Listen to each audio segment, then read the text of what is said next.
Esse é o quarto vídeo da série do significado dos números dos arcanos menores do tarô.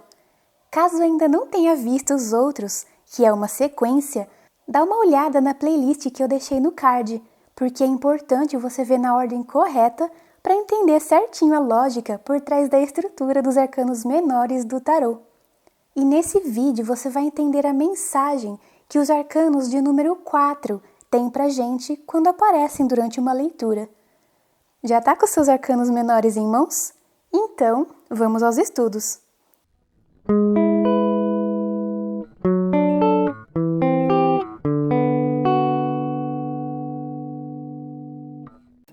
Olá, caminhantes! Eu sou a Nantai, a sua companheira de aprendizado em nossa jornada no tarô.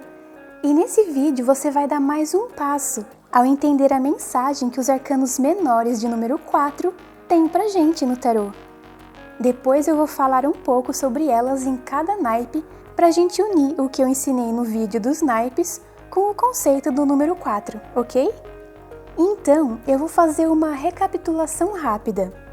A gente viu que o Ás é o princípio do princípio, os inícios. E o 2 é a oposição a esse princípio, com as dualidades. Já o 3 é o equilíbrio do princípio, que é quando começa a ter uma expansão, um movimento. Nós vamos entrar agora com o número 4 no princípio da oposição. Não é a oposição de fato ainda, mas é nesse estágio que a gente vê o que se sucedeu daquela expansão do 3. Então, o que a gente vai encontrar no 4 é a energia da estabilidade, do não movimento. E aqui pode até ser confuso, porque falar de princípio da oposição e de estabilidade parece até meio contraditório, né? Mas veja bem, o caminho natural de todas as coisas é a evolução, é o continuar caminhando, não concorda? Por isso, se o 2 e o 3 deram pra gente um movimento, no 4 isso se estabilizou. Por isso acaba sendo o princípio da oposição, já que a expansão parou. E essa estabilidade pode ser tanto uma coisa boa, como as 4 pernas de uma mesa que mantém ela no lugar, mas também pode ser visto como algo ruim, sem movimento. Eu acho que agora deu para associar bem o que eu falei sobre o princípio da oposição com o conceito de estabilidade, né? Tá acompanhando até aqui? Se tiver algum ponto confuso, deixe uma pergunta aqui nos comentários, tá? Aproveitando, eu gostaria de pedir rapidinho para você curtir esse vídeo para me ajudar. E aproveita também para dizer se tá gostando. Como o canal ainda é pequeno, essa sua forcinha ajuda mais do que você imagina. Então, vamos continuar. Agora que você pegou o conceito do número 4, vamos aos exemplos de cada naipe. A começar pelo 4 de ouros, onde vamos encontrar a estabilidade e conservação do plano material, tanto no que se refere aos nossos bens, conquistas e coisas tangíveis em geral. E como as energias do plano físico só funcionam bem quando estão em movimento, essa retenção pode vir a ser algo ruim, tipo a avareza.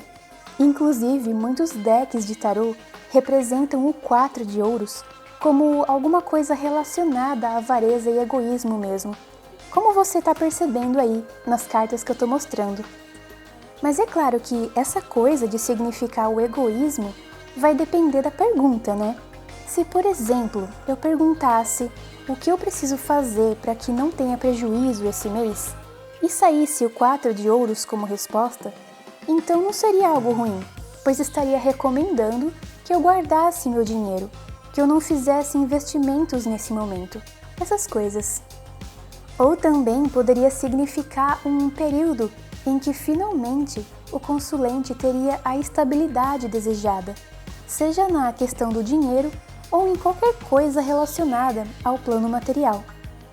Aqui dá até para eu encaixar uma dica que vale para todas as cartas, até para os arcanos maiores, que é o fato de que nenhuma carta é boa ou ruim. porque tudo vai depender da pergunta que a gente fizer, do contexto também e tudo mais, ok? Quem vai definir se aquilo é bom ou ruim vai ser você, taróloga ou tarólogo, na hora da leitura.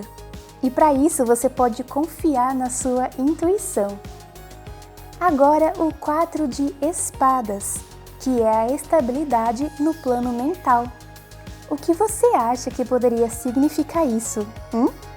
Lembra da carta anterior, que tinha muita dor no 3 de espadas? Então, aqui no 4 de espadas é quando a nossa mente finalmente encontra um oásis de tranquilidade. É o descanso da mente no meio da turbulência. Tem a ver com meditação, com parar um pouco o fuzuê na cabeça para a gente reorganizar os pensamentos, mas, como eu falei, pode significar também a estagnação dos pensamentos, né? Ou seja, é até bom parar um pouco para a gente acalmar a mente, mas se a gente ficar muito tempo nesse estágio, a pedra cria limbo. Tá entendendo até aqui? Eu espero que sim. Aproveita para ir se inscrevendo no canal Nossa Jornada no Tarô e se ainda não deixou um like, eu peço aqui com as minhas mãozinhas juntinhas para você me dar essa força. Ao dar um like, você me ajuda para que o canal cresça e assim eu posso te ajudar ainda mais no futuro. E claro, eu sou muito grata a você por esse voto de confiança.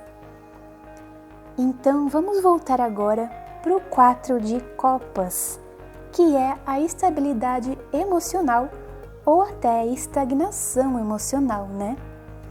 E não confunda isso com estar tranquilo, pois a tranquilidade é do plano mental, que é o 4 de espadas, que a gente acabou de ver.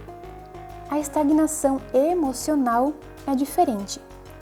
Nesse caso, ela pode causar até uma apatia. E mesmo que a vida nos ofereça maravilhas, a gente meio que não se importa, sabe? As coisas perdem a cor ou perdem a graça. Inclusive, nas cartas que eu tô mostrando, você vai notar isso, que algumas delas mostram as pessoas com expressões de tédio ou marasmo. Mas se a gente for olhar para o lado mais positivo dela, no caso de uma recomendação ou conselho dessa carta do tarô, seria para acalmar os nossos sentimentos, estabilizar eles, né? Caso estejam conturbados. O quarto arcano menor que a gente vai estudar é o 4 de paus, que é a estabilidade espiritual. Aqui a gente vai ver a ideia de celebração, porque depois da expansão do 3 de paus, que foi uma coisa alcançada, né? Isso merece ser celebrado. Não é uma celebração de conclusão de ciclo, nem aquele comemorar de um grande objetivo alcançado. Não, não é isso. Mas é uma pequena vitória que deixa a gente um pouquinho mais próximo daquilo que a gente realmente quer. Em resumo, é celebrar as pequenas coisas, é a gente ser grato pelas coisas que conseguiu. O 4 de paus também tem a ver com a nossa relação com a família e as pessoas que moram na mesma casa que a gente. Então, caso a pergunta ou a casa do jogo tenha esse tema, a gente pode fazer a interpretação para esse lado. Então a gente precisa ficar sempre atento à pergunta que foi feita e à casa em que a carta vai cair no jogo. E isso em todos os casos, não apenas com essas dos arcanos menores. Tanto essas quanto as dos arcanos maiores precisam dessa atenção. Sem dispersar aqui, hein? Atenção! As cartas de número 4 dos arcanos menores têm essa energia de estabilidade, conservação, estagnação. Inclusive, para você memorizar essa coisa do 4 ser a estabilidade, pensa nas 4 pernas de uma cadeira ou de uma mesa. Vai ficar aí uma âncora bem interessante para você não esquecer. E também, a forma como a gente vai ler essa estabilidade vai depender do naipe, da pergunta e da casa do jogo em que a carta vai cair. E se você está se perguntando se existem outros possíveis pontos de vista dessas cartas, ou formas de leitura mais aprofundadas? A minha resposta é sim, existe. E não é só isso. Existem também algumas maneiras de ler os arcanos maiores em cada um dos elementos. E eu vou te passar essa chave importante de conhecimento no link aqui da descrição. Clica lá para você saber como você pode abrir ainda mais o seu caminho e expandir o seu conhecimento do tarô. Muito obrigada por sua presença. A gente se vê no próximo vídeo.